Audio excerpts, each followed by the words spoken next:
નમસ્કાર, આપ જોઈ રહ્યા છો સ્પાર્ક ટુડે ન્યૂઝ। સંસ્કારી નગરીમાં જાણે તંત્રને જનતાના જીવની કોઈ કિંમત જ ન હોય તેવા ઘાટ સર્જાયા છે। શહેરના અત્યંત વ્યસ્ત એવા ચકલી સર્કલ પાસે કોર્પોરેશન દ્વારા ખોદકામની કામગીરી તો શરૂ કરી દેવામાં આવી, પરંતુ સલામતીના નામે અહીં મીંડું જોવા મળી રહ્યું છે। કોઈપણ પ્રકારના બેરિકેડિંગ કે સેફટી બોર્ડ વગર ધમધમતા રસ્તે જીવલેણ ખાડાઓ ખોલી દેવામાં આવે છે। રોડ વન વે હોવાથી બાઇક ચાલકો મજબૂરીમાં જોખમી રીતે અહીંથી પસાર થઈ રહ્યા છે। તંત્રની આ આળસ કોઈ મોટી દુર્ઘટનાને નિમંત્રણ આપી રહી છે। જો કોઈ વાહન ચાલક ખાડામાં ખાબકે અને જાનહાનિ થાય તો તેનો જવાબદાર કોણ? શું તંત્ર કોઈના મોતના સમાચારની રાહ જોઈ રહ્યું છે? કામ ચાલુ છે ના સાધારણ બોર્ડ સુદ્ધા લગાવ્યા વગર ચાલતી આ કામગીરી વડોદરા કોર્પોરેશનની ગુનાહિત બેદરકારી છતી કરી રહી છે।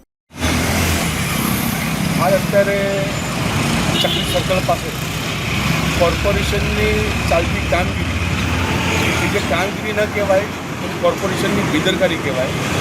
આજે અટલ બ્રિજથી ઘણા બધા હજારોની સંખ્યામાં વાહનો અવરજવર કરતા હોય અને એવા સમયે ખૂબ મોટો ટ્રાફિક હોય, હજારોની સંખ્યામાં લોકો અવરજવર કરતા હોય અને જે સમયે કોર્પોરેશન જે ખોદકામ કર્યું છે અને દુઃખની વાત એ છે કે એ રોડ પર અત્યારે વનવે છે।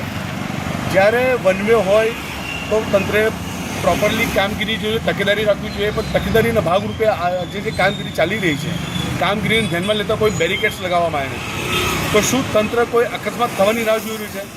આ એક પ્રશ્ન મારો તંત્રની સામે છે કે વડોદરા શહેરની અંદર અવારનવાર આવી કામગીરીઓ કરવામાં આવે છે। ગમે ત્યાં ખાડા ખોદવાના, કાળજીપૂર્વક કામગીરી નહીં કરવાની, ને કોઈ અકસ્માત થાય એટલે પછી ભોગ જનતા બને છે। એટલે આપણા ચેનલના માધ્યમથી કમિશનર સાહેબને એક વાત કહેવા તો માંગીશ કે જે પણ સૌથી પહેલાં જે પણ કોન્ટ્રાક્ટર છે એને બ્લેકલિસ્ટ કરે, એને સસ્પેન્ડ કરે, કેમ કે એની જે કામગીરી જે છે એ કામગીરી સેફટી વગરની કે ખરેખર એને જે સેફટીને ધ્યાનમાં રાખીને જે કામગીરી કરવી જોઈએ, બેરિકેડ્સ લગાવવો જોઈએ, એ બેરિકેડ્સ લગાવ્યા નહીં।